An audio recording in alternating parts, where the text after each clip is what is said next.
الصائع انا واصحابي وتعالى يتناوم بسبب الطيبات، تيجي تكلمه كذا يقول لك يا اخي الكرشه مليحه ما نكرش تروح الجنبيه يبقى منظر. ليش جده وجدي كانوا اقوياء؟ اقول لك ليش كانوا اقوياء؟ كانوا ياكلون ما يزرعوا، ياكلوا الذره الحمراء والدخن والغرب والهند، كل ما يزرعوه لا مبيدات ولا حشرات ولا كلام فاضي. هذا اولا. واذا حبوا انهم ياكلوا لحمه دجاج ياكلوا ديك، ياكلوا ديك. شوف بس ايش منظر الديك هذا. واذا حبوا انهم ياكلوا دجاج ياكلوا الديك، ما ياكلوش دجاج من هذا اللي. واذا مرضوا يشربوا عسل، ما يشتروش ادويه ولا يشربوا مشروبات دوائيه. واذا حبوا يعدلوا المزاج وحبوا ينشطوا يشربوا بن، يعني قهوه، ما يشربوا شاي لان الشاي كان مش موجود. الان كل واحد فينا يتذكر اجداد ايش كانوا يقولوا له، كان يقول يا ابنائي كان عندنا جوع، يا ولدي كان في جوع، يعني كان في جوع كانوا يجوعوا. نعم.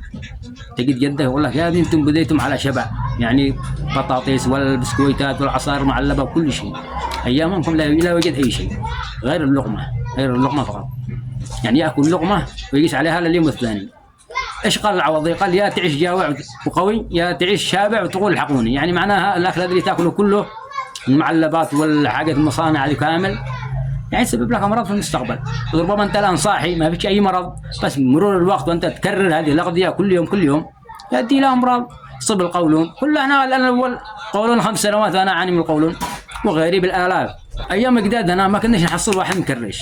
لو راجعت الصوره القديمه لاجدادنا يعني كلهم رشاقه، كلهم اجسامهم مستويه معتدله. اما الان تجد كل واحد كرش اكبر من الثاني. بسبب ايش؟ بسبب الاكل، بسبب الاكل هذا اللي ياكلوه، بسبب الاكل هذا اللي ياكلوه. ليش اجدادنا ما كرشوش؟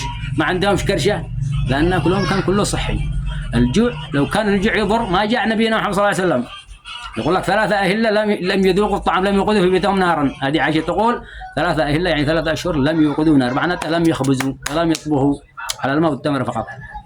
الجوع صحة، الجوع صحة للبدن. ما قلنا لك تجوع لو ما تموت. يعني كل بالعقل، لا تأكل حتى تشبع. قل لك أكل صحي، لقمة صغيرة تقيس عليها لليوم الثاني.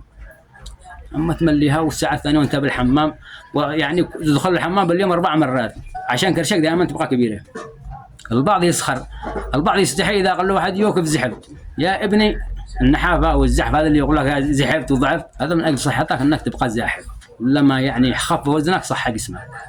بعضهم يستحوا يخجل انه يعني يقولون انك زاحف وضعيف، يعني يفرح بالكرشه والبتاسه منظر صور من بلادي قدام الناس. الصائع انا واصحابي وتعالى يتناوم بسبب الطيبات، تيجي تكلمه كذا يقول لك يا اخي الكرشه مليحه ما نكرش تروح الجنبيه يبقى منظر وكلام فاضي.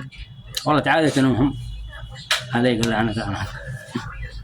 المهم اللي يشي يحافظ على صحته، اللي يشي يعني صح بدنه، واللي يشي يرجع زي ما كان عادوا شباب من قبل يتبع نظام الحياة. ربنا ارسل هذا العوضي رحمه الله عليه يعني رحمة الناس، ورب الكعبة رحمة الناس. ربنا ما يقطع رزقه على حد. احنا الاولين متضررين، كنا نبيع منجا، كنا نبيع بعض الحاجات اللي نبيعها بطلوا بعد كثير زمان يشتري مننا، بس ما نزعلش.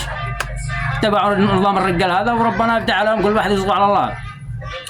وتحياتي للجميع.